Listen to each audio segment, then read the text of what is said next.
Hello दोस्तों, मैं आशीष कुमार अपने YouTube channel Bihar GK tricks में आपका स्वागत करता हूं। आज हम लोग जैन धर्म और बिहार के बारे में इस वीडियो में पढ़ेंगे। तो यदि आप लोगों ने अब तक हमारा channel Bihar GK tricks subscribe नहीं किया है तो इसे सब्सक्राइब कर लें, साथ ही बेल आइकन को जरूर दबाएं। तो आइए वीडियो को स्टार्ट करते हैं। जैन धर्म दर्शन पर आधारित विश्व का प्राचीनतम शास्त्रीय धर्म है। इस धर्म का संबंध बिहार से प्रारंभिक काल से ही रही है। जैन धर्म आरंभिक काल से ही बिहार के केंद्रीय भूमिका में रही थी। बिहार से ही जैन धर्म का विस्तार हुआ था। जैन धर्म में 24 तीर्थंकर हुए हैं। उन सभी का संबंध बिहार से ही थी। 10वें तीर्थंकर शीतलनाथ, 12वें तीर्थंकर वसुपूज्य तथा 24वें तीर्थंकर महावीर का जन्म बिहार में ही हुआ था। तत्कालीन जैन तीर्थंकरों, मुनियों, उपाध्यायों, आचार्यों आदि का प्रभाव तत्कालीन बिहार की जनता पर पड़ी थी। प्राचीन काल में जैन मूर्तियाँ बिहार के विभिन्न क्षेत्रों में बिखरी पड़ी है, जो तत्कालीन जैन धर्म के प्रभाव की ओर संकेत कराती है। आज से 2700 वर्ष पूर्व अर्थात पूर्व बौद्ध काल में जैन धर्म बिहार में जनप्रिय एवं बहुसंख्यकों का धर्म हुआ करता था। प्रथम जैन संगति का आयोजन 5वीं शताब्दी ईसा पूर्व में पटना अर्थात पाटलिपुत्र में चंद्रगुप्त मौर्य के शासनकाल में हुआ था, जिसकी अध्यक्षता स्थूलभद्र ने की थी। जैन धर्म दर्शन तथा परंपरा को ईसा पूर्व 5वीं शताब्दी में लिखित रूप में बिहार में ही प्रदान किया गया था।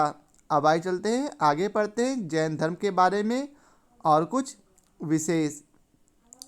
जैन जिन तत्व या शब्द से बनी है, जिसका शाब्दिक अर्थ है जिसमें मनोवेग एवं इंद्रियों को संपूर्णता के साथ अपने वश में कर लिया है। राग द्वेषादि को जीतने वाला। आगे है, जैनियों का मानना है कि उनकी धार्मिक व्यवस्था क्रमशः होने वाली 24 तीर्थंकरों के उपदेशों से युक्त है। आगे है, जैन तीर्थंकरों के अनुसार पदार्थ क्षयशील किंतु आत्मा शाश्वत एवं विकासमान है। उनके अनुसार जीव अर्थात आत्मा तृष्णा जनित बंधन में कैद रहती है। सतत प्रयासों द्वारा ही जीव अर्थात आत्मा को तृष्णा जनित बंधन से मुक्त किया जा सकता है।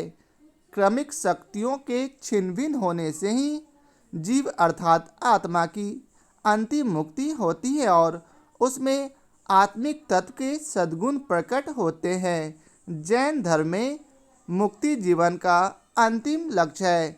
कर्म फल का नाश तथा जीव अर्थात आत्मा से भौतिक तत्वों से हटा देने से मुक्ति संभव है। अब आइए पढ़ते हैं बिहार में जैन धर्म का विस्तार। जैन धर्म विश्व का प्राचीनतम शास्त्रीय धर्म है जो दर्शन पर आधारित है। इस धर्म का संबंध बिहार से प्रारंभिक काल से ही रही थी। बिहार से ही जैन धर्म विस्तार पाया था। अब आगे है, आज से 2700 वर्ष पूर्व अर्थात बौद्ध काल के पूर्व जैन धर्म बिहार में जनप्रिय धर्म हुआ करता था। तत्कालीन गणराज्यों अर्थात उस समय के गणराज्य मगध, अंग, विदेह, वैशाली में जैन धर्म राजकीय धर्म था। जैन धर्म से संबंधित प्राचीन कालीन अवशेष बिहार के विभिन्न क्षेत्रों में बिखरी पड़ी है, जो तत्कालीन जैन प्रभाव की ओर संकेत कराती है। आगे है, जैन धर्म में 24 तीर्थंकर हुए हैं। उन सभी का संबंध बिहार से ही रही थी, इसलिए जैन धर्मावलंबियों के बीच बिहार प्राचीन काल से ही केंद्रीय भूमिका में रही है। मगध, अंग, विदेह, वैशाली में अनेक जागृत चैत्यालय थे, जहां लोग विहार करने तथा ज्ञान केंद्रों में श्रावक जैन दर्शन की शिक्षा प्राप्त करने के लिए आते थे। अब आगे है ऋषभदेव। ऋषभदेव पहले तीर्थंकर थे और नेमिनाथ 21वें तीर्थंकर को छोड़कर शेष 22 तीर्थंकर बिहार में निर्वाण प्राप्त किए थे। इन 22 में 21 तीर्थंकरों ने सम्मेद शिखर अर्थात पारसनाथ पर निर्वाण प्राप्त किए थे। महावीर पावापुरी में तथा वसुपूज्य चंपापुरी भागलपुर में निर्वाण प्राप्त किए थे। अब आगे है सम्मेद शिखर अर्थात पारसनाथ पहाड़ को प्राचीन काल में समाधिगिरी, समिधगिरी, मल पर्वत भी कहा जाता था। आगे है जैन धर्म के 24 तीर्थंकर। तो आइए चलिए जानते हैं कि जैन धर्म में कौन कौन 24 तीर्थंकर थे। तो उनके नाम क्रम से हैं अर्थात पहले तीर्थंकर ऋषभदेव के साथ अंतिम में तीर्थंकर महावीर स्वामी है। पहले तीर्थंकर ऋषभदेव है, दूसरे तीर्थंकर अजित, तीसरे संभव, चौथे अभिनंदन, पांचवें सुमति, षष्ठम पद्मप्रभा, सप्तम संपासर्व, अष्टम चंद्रप्रभा, नवम सुविधि, दशम शीतल, एकादश श्रेयस, द्वादश वसुपूज्य, 13वां विमल, 14वां अनंत, 15वां है धर्म, 16वें नंबर पर शांति, 17वें नंबर पर कुंथु, 18वें नंबर पर अर, 19वें नंबर पर मल्ली, 20वें नंबर पर सुव्रत, 21वें नंबर पर नेमी, 22वें नंबर पर अरिष्ट नेमी, 23वें नंबर पर पार्श्वनाथ आते हैं। इसे आप लोग याद रखेंगे कि पार्श्वनाथ का क्रम 23वां है। वहीं आखिरी तीर्थंकर जैन धर्म के महावीर स्वामी है जिनका क्रम 24वां है। अब आगे है मानता है कि 10वें तीर्थंकर शीतलनाथ का जन्म बिहार में हुआ था। उनका चरण चिन्ह चतरा जिले अब झारखंड के इटखोरी प्रखंड से 35 किलोमीटर दूर भद्रकाली मंदिर से 450 फीट की दूरी पर एक पत्थर के टुकड़े पर अंकित है। वहीं आगे है 19वें तीर्थंकर मल्लीनाथ तथा 21वें तीर्थंकर नेमिनाथ की जन्मभूमि मिथिला थी। 12वें तीर्थंकर वसुपूज्य का जन्म चंपापुरी जो भागलपुर के निकट है में हुआ था। आगे है 20वें तीर्थंकर सुव्रतनाथ का जन्म राजगिरी में हुआ था। नेक्स्ट जैन मुनि स्थूलभद्र की पवित्र समाधि गुलजार बाग पटना जो कि महात्मा गांधी सेतु के निकट में है। प्रथम जैन संगीति का आयोजन पाटलिपुत्र में चंद्रगुप्त मौर्य के शासनकाल में हुई थी जिसकी अध्यक्षता स्थूलभद्र ने की थी। आगे है जैनों की 14 मूल ग्रंथें थी जो पूर्वों के नाम से जानी जाती थी परंतु वे सभी खो चुकी थी। पूर्वों का ज्ञान प्राप्त करने के लिए पाटलिपुत्र में प्रथम जैन संगीति का आयोजन किया गया था। चंद्रगुप्त मौर्य की संरक्षण एवं स्थूलभद्र की अध्यक्षता में 14 पूर्वों के स्थान पर 12 अंगों की रचना हो सकी। पाटलिपुत्र में इसे लिखित रूप दिया गया। वे 12 नए खंडों अर्थात अंगों में संकलित किए गए। पहला खंड अर्थात अंग है आचारांग, दूसरा सूत्र कुदंग, तीसरा अष्टांग, चौथा समयायांग, पांचवा वाक्या प्रेरणाप्ति, षष्ठम है धर्म कथांग, सातवां उपासक अध्यायनांग, आठवां आंताकुरु दशांग, नौवां अनुत्तर पदकांग, 10वां है प्रश्न व्याकरण, 11वां विपाक सूत्रांग, 12वां दृष्टि वादांग है। इसे पाटलिपुत्र वाचना के नाम से जाना गया है। अब आगे है, चंद्रगुप्त मौर्य के अभिलेखों से पता चलता है कि मौर्यकालीन बिहार की भाषा प्राकृत एवं लिपि ब्राह्मणी थी। पाटलिपुत्र में हुई प्रथम जैन संगीति के पश्चात विचारों को लेकर जैन आचार्यों के बीच इतने मतभेद उभर आए कि जैन धर्म दिगंबर एवं श्वेतांबर में विभाजित हो गया। बाद के क्रम में दिगंबरों से शमैया तथा श्वेतांबरों से तेरापंथी अलग हो गए।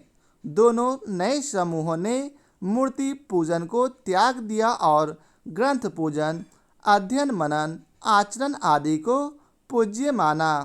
वहीं आगे है, श्वेतांबरों का पवित्र साहित्य प्राकृत के अर्ध अथवा अर्धमागधी में लिखा गया है। यह 12 अंगों, 10 प्रकीर्णों, 6 छेद सूत्रों, 4 मूल सूत्रों तथा 2 वैदिक ग्रंथों में वर्गीकृत किया गया है। सभी लेखन बिहार में ही हुई थी। आगे है, जैन कालीन मगध के लोग प्रायः कर्मकांड के विशेष पाबंद न थे। वेद में ऐसे लोगों को व्रात्य कहा गया है। व्रात्य लोग कर्मकांड के बजाय सदाचार, व्रत, उपवास आदि आत्मशुद्धि के स्थानों पर अधिक विश्वास रखते थे।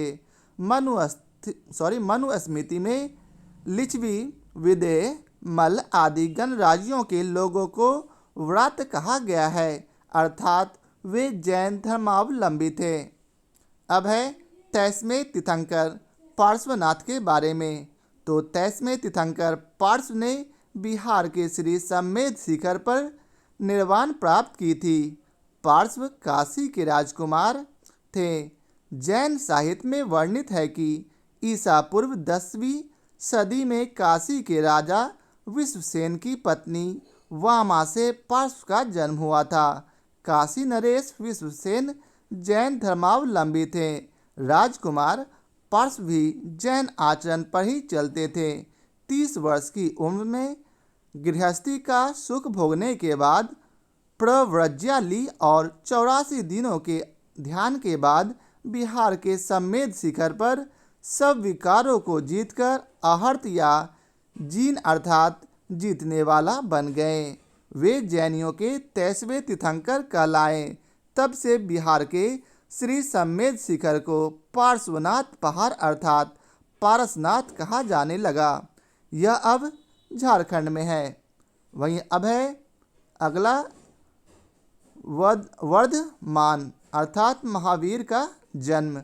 राजकुमार वर्धमान अर्थात महावीर का जन्म वैशाली के कुंडल ग्राम, जो कि वर्तमान में वसुकुंड कहा जाता है, में 540 ईसा पूर्व में हुआ था।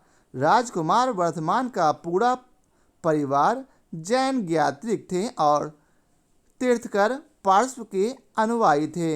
राजकुमार वर्धमान की रुचि आरंभ से ही आत्मशुद्धि के लिए व्रत करने की रही थी। बड़े होने पर वर्धमान का विवाह राजकुमारी यशोदा के साथ हुआ। उन्हें प्रियदर्शना नामक पुत्री हुई। आगे है, माता पिता त्रिशला और सिद्धार्थ की मृत्यु के पश्चात राजकुमार वर्धमान गृहस्थ आश्रम त्याग कर 30 वर्ष की आयु में प्रव्रज्या के लिए भाई नंदीवर्धन से अनुमति प्राप्त कर घर से निकल पड़े। 12 वर्षों तक भ्रमण और कठिन तपस्या के पश्चात वर्धमान श्रृंभिक गांव के बाहर ऋजुपालिका नदी के उत्तरी तट पर वट वृक्ष के नीचे उन्हें 42 वर्ष की आयु में कैवल्य प्राप्त हुआ। तब वे आहर्त अर्थात पूज्य, जीन अर्थात विजेता, निर्ग्रंथ अर्थात बंधनहीन और महावीर कहलाए। पार्श्व के संप्रदाय में उसके बाद सबसे बड़ा आहर्त अर्थात पूज्य होने तथा उसमें नए सुधार करने से वे तीर्थंकर पार उतरने का रास्ता बताने वाला कहलाए। तैस्मे तीर्थंकर पार्श्व ने अपनी शिक्षा में सत्य, अहिंसा, अस्तेय और अपरिग्रह पर अधिक बल दिया था। महावीर ने अपने ब्रह्मचर्य में यह चीज जोड़ा। आगे है, महावीर द्वारा जिन दर्शन का प्रचार प्रसार। तो पहला पॉइंट है, आहर्त होने के पश्चात महावीर मगध, विदेह, वैशाली, अंग गणराज्यों में भ्रमण करते हुए उपदेश देते रहे। महावीर का अधिक समय मगध में ही बीता।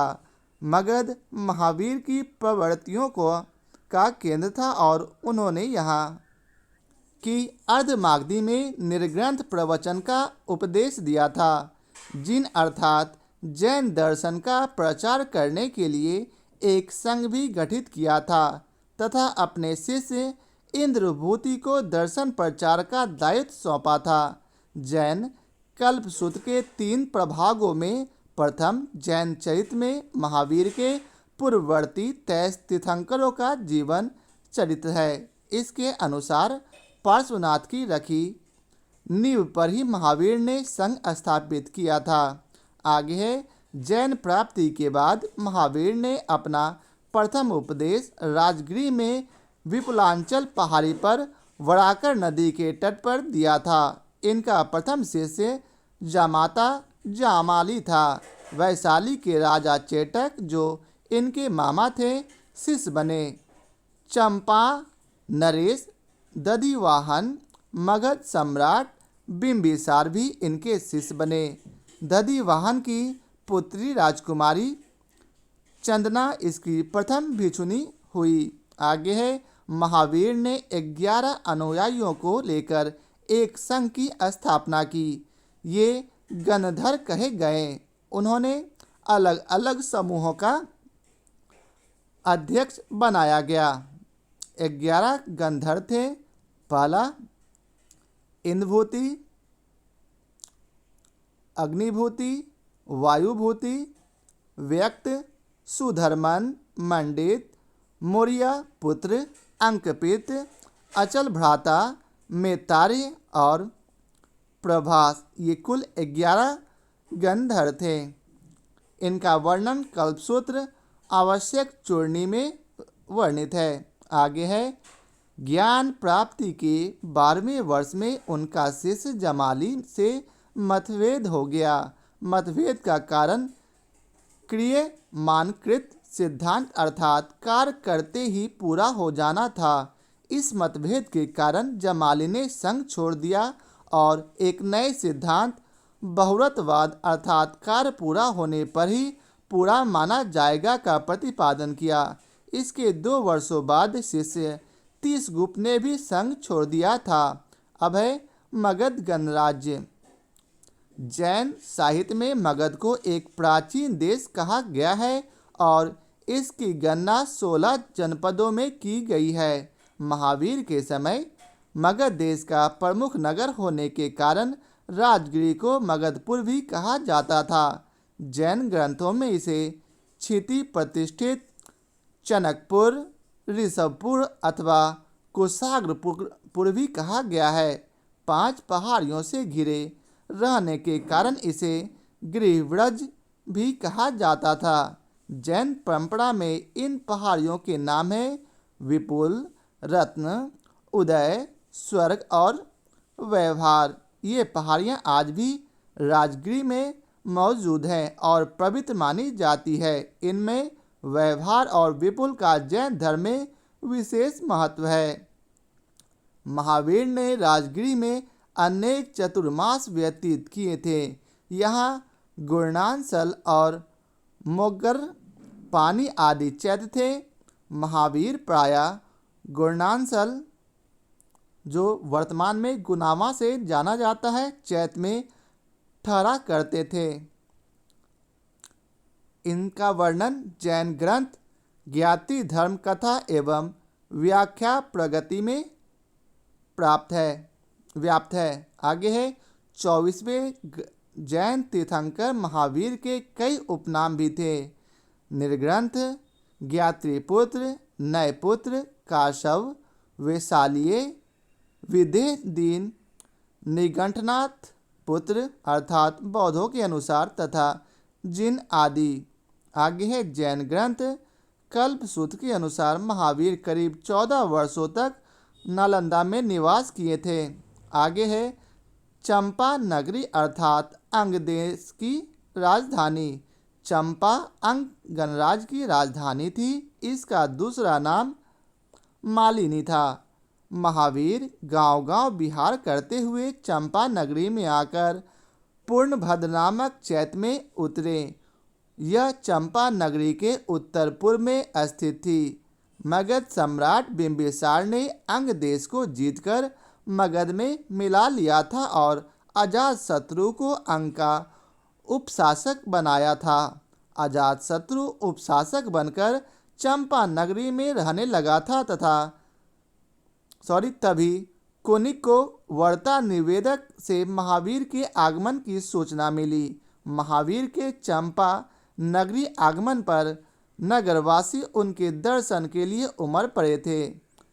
इनका वर्णन जैन ग्रंथ औपातिक सूत्र में वर्णित है। आगे है दधिवाहन चंपा का दूसरा उल्लेखनीय राजा हुआ था। उनकी कन्या वसुमती अर्थात चंदनवाला महावीर की प्रथम शिष्या थी। वह तीर्थंकर महावीर से प्रभावित होकर जैन साध्वी बन गई थी, जो बहुत समय तक जैन श्रमणियों की अग्रणी भी रही। जैन ग्रंथों ज्ञाति धर्म कथा एवं उत्तराध्ययन सूत्र के अनुसार चंपा और मिथिला में 60 योजना का अंतर बताया गया है। चंपा के दक्षिण में लगभग 16 कोस की दूरी पर मंदारगिरी नाम का एक जैन तीर्थ था, जो आजकल मंदार हिल के नाम से प्रसिद्ध है। भागलपुर के पास वर्तमान नाथ नगर को प्राचीन चंपा नगरी के रूप में पहचान की गई है। आगे है विदेह में महावीर का विहार। विदेह अर्थात तिरहुत मगध गणराज्य के उत्तर में अवस्थित था। कल्पसूत्र में वज्र नगरी अर्थात वृजिनगर नामक जैन श्रमणों की शाखा का उल्लेख है। विदेहवासी होने के कारण महावीर के माता त्रिशला विदेह दत्ता तथा विदेहवासी चेलना का पुत्र कुनिक अर्थात अजातशत्रु वज्जी विदेह पुत्र कहा जाता था। आगे है महावीर के समय विदेह व्यापार का प्रमुख केंद्र था। जनकपुर अर्थात मिथिला विदेह की राजधानी थी। महावीर ने यहाँ अनेक बार विहार किया था। उन्होंने यहाँ 6 वर्ष सहवास किया था। मैथिलियाँ जैन श्रमणों की शाखा थी। आर्य महागिरी का यहाँ विहार हुआ था। अंकपित गंधर की यह जन्मभूमि थी। जिन प्रभसूरी के समय मिथिला जगई नाम से प्रसिद्ध था। अब आगे है वैशाली में महावीर का विहार। वैशाली विदेह की दूसरी राजधानी थी। यहाँ के लोग लिच्छवी कहलाते थे। महावीर ने यहाँ 12 चतुर्मास व्यतीत किए थे। यह नगरी महावीर की जन्मभूमि थी, इसलिए लोग वैशाली कहे जाते थे। वैशाली का राजा चेटक था। चेटक की बहन त्रिशला महावीर की माता थी। कुंडपुर वैशाली का उपनगर था। कुंडपुर को महावीर की जन्मभूमि माना गया है। आगे है महावीर के समय मल्ल जनपद पाटलिपुत्र के दक्षिण में अवस्थित था, जो सुंदर वस्त्रों के लिए विख्यात था। भद्रिपुर मलय की राजधानी थी। मलय जनपद के लोग जैन धर्मावलंबी थे। आगे है महावीर का निर्माण। महावीर का निर्माण 468 ईसा पूर्व में बिहार के पावापुरी अथवा मध्यम पावा में 72 वर्ष की आयु में हुई थी। अंतिम उपदेश भी उन्होंने पावापुरी में ही दिया था। महावीर चातुर्मास व्यतीत करने के लिए हस्तिपाल नामक गणराज्य की रज्जुग सभा में ठहरे थे। चौथा महीना लगभग आधा बीतने को आया। इस समय कार्तिकी अमावस्या के प्रातःकाल महावीर ने निर्वाण लाभ प्राप्त किया। इस समय काशी तथा कौशल के 9 मल्ल और 9 लिच्छवी नामक 18 गणराजा उपस्थित थे। उन्होंने इन पुण्य अवसर पर सर्वत्र दीपक जलाकर उत्सव मनाया, जिसका वर्णन जैन कल्पसूत्र में वर्णित है। महावीर के निर्वाण पद पाने के पूर्व यह नगरी अपापा कही जाती थी। महावीर के निर्माण के पश्चात इसका नामकरण पापा अर्थात पावापुरी हो गया। इस नगरी का विस्तार जैन ग्रंथों के अनुसार 12 योजन बताया गया है। 24वें तीर्थंकर महावीर का काल 540 ईसा पूर्व से 468 ईसा पूर्व तक रही थी। अब आइए पढ़ते हैं महावीर के निर्वाण के पश्चात क्या क्या हुआ। महावीर के निर्माण के पश्चात उनके 11 गंधर्व अर्थात शिष्यों में से सुधर्मन को जैन संघ का थेर बनाया गया था। इनकी महावीर के बाद 20 वर्ष बाद मृत्यु हुई। उनके उत्तराधिकारी जम्बू अगले 44 वर्षों तक थेर रहे थे। नंद शासन के समय 2 थेरों शंभूति विजय एवं भद्रबाहु का उल्लेख मिलता है। इन दोनों ने प्राचीन जैन ग्रंथों में संशोधन किए थे।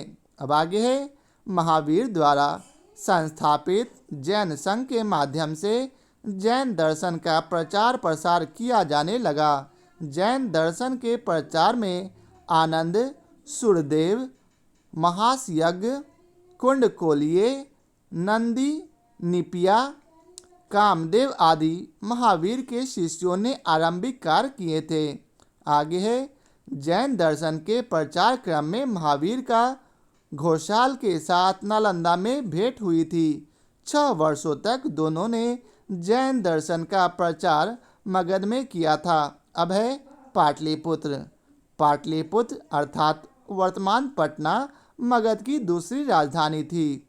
उसे कुसुमपुर, पुष्पपुर अथवा पुष्पभद्र भी कहा जाता था। जैन साहित्य में पाटलिपुत्र की गणना सिद्ध क्षेत्रों में की गई है। जैन आगमों के उद्धार के लिए यहाँ जैन श्रमणों का प्रथम सम्मेलन हुआ था, जो पाटलिपुत्र वाचना के नाम से प्रसिद्ध है। इस नगर में जैन आचार्य भद्रबाहु, आर्य महागिरी, आर्य सुहस्ती, ब्रज स्वामी आदि ने विहार किया था। यह नगर व्यापार का बड़ा केंद्र भी था। आगे है प्राचीन जैन साहित्य में मगध सम्राट बिंबिसार का उल्लेख है। महावीर के समय मगध का सम्राट बिंबिसार ही था। बिंबिसार का विवाह लिच्छवी राजा चेटक की पुत्री राजकुमारी त्रिशला के साथ हुआ था, जिसका वर्णन जैन ग्रंथ ललित विस्तार में वर्णित है। कुनिक अर्थात अजातशत्रु उन दोनों का ही पुत्र था। बिंबिसार ने अंग देश को जीतकर मगध में मिला लिया था और राजकुमार कुनिक अर्थात अजातशत्रु को वहां का उपशासक नियुक्त किया था। जब राजकुमार कुनिक चंपा नगरी में निवास कर रहा था, उसी दौरान तीर्थकर महावीर का चंपा नगरी में आगमन हुआ था। आगे है बिंबिसार के 2 पुत्र थे, हल तथा बेहल। महावीर से प्रभावित होकर जैन संघ में सम्मिलित होते हुए प्रवज्ञा ले ली थी। आगे है जैन साहित्य में लिच्छवियों के साथ साथ विदेह राजा एवं वज्जी संघ के प्रमुख चेटक और उसकी बहन त्रिशला अर्थात महावीर की माता का उल्लेख है। आगे है जैन धर्म से संबंधित अन्य बातें। ऋग्वेद की ऋचाओं में 2 जैन तीर्थंकरों, पहले तीर्थंकर ऋषभदेव और 22वें तीर्थंकर अरिष्टनेमि का स्पष्ट उल्लेख है। अगला पॉइंट है जैन धर्म के आगम शास्त्र को भेद में सम्मिलित कर लिया गया था। नेक्स्ट, विष्णु एवं भागवत पुराण में पहले जैन तीर्थंकर ऋषभदेव का उल्लेख नारायण अवतार के रूप में हुआ है। नेक्स्ट, जैन मुनि हेमचंद्र ने अपभ्रंश भाषा का व्याकरण बिहार में लिया था। आगे है जैन आचार्यों एवं गंधर्वों ने साहित्य, शिक्षा, कला, संगीत, भाषा, ज्योतिषी, व्याकरण, गणित, अंकगणित आदि के क्षेत्र में मौलिक योगदान दिए हैं। अगला है दूसरी जैन संगीति का आयोजन वल्लमी में देवार्त क्षमाश्रमण की अध्यक्षता में हुई थी। इन जैन संगीति के पश्चात 12 अंगों एवं उपांगों का अंतिम संकलन किया गया था। आगे है अखंड बिहार में पार्श्वनाथ पहाड़ी, पावापुरी तथा राजगीर में जैन स्थापत्य स्मारक मौजूद हैं। आगे है महावीर ने अर्धमागधी में अपना उपदेश दिया था। उनके उपदेश के आधार पर उनके गंधर्वों ने आगमों की रचना की थी। आगे है राजघराने में पुत्रोत्पत्ति, राज्याभिषेक के अवसर पर प्रजा का शुल्क माफ कर दिया जाता था और कैदियों को जेल से छोड़ दिया जाता था। इसका वर्णन जैन ग्रंथ ज्ञात्री धर्म कथा में वर्णित है। आगे है प्राचीन नगरी वैशाली के भग्नावशेष वर्तमान बसाड़ नामक गांव में है, जो बुद्ध के पूर्व लिच्छवी गणराज की यहाँ राजधानी हुआ करता था। जैन साहित्यों में भी लिच्छवियों का वर्णन है। आगे है पटना के गुलजार बाग रेलवे स्टेशन के निकट कमलदह नामक क्षेत्र में एक प्राचीन जैन मंदिर है। मानता है कि जैनाचार्य स्थूलभद्र के स्तूप के अवशेष यहीं मौजूद हैं। चंद्रगुप्त मौर्य के शासनकाल में प्रथम जैन संगीति की अध्यक्षता स्थूलभद्र ने की थी।